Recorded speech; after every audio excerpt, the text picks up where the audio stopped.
Red onions nangin highlight sa kasal sang isa ka couple sa Iloilo City. Bridal bouquet nga sibuyas, agaw atensyon. Ini ang gitutukan ni Zen Kilantang.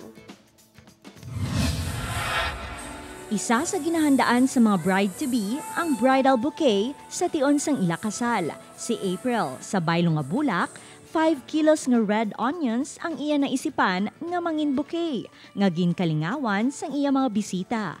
Agaw atensyon ang kasal ni April kag ni Erwin sang damlaglang, bangod sibuyas Bombay ang nangin dekorasyon. Ang corsage kag wristlet sang ila principal sponsors, sibuyas man. Pagkakita nila sang bouquet ko, wow! So, yayamanin daw ang wedding kay because mahal ang kilos ng sibuyas. So, nakibot gid sila nga amo tong amon gingamit instead sa nakasanayan nga flowers. Ay siling ko okay man.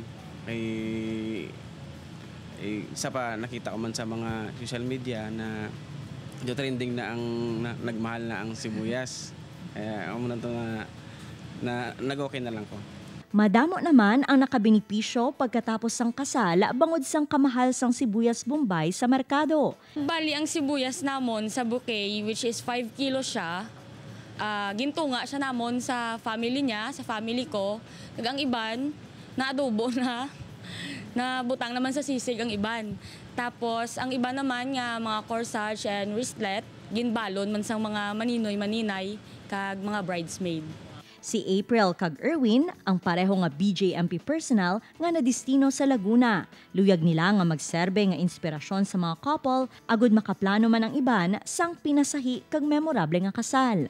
Upod Kirmal Porquia, Zen Kilantang, One Western Visayas.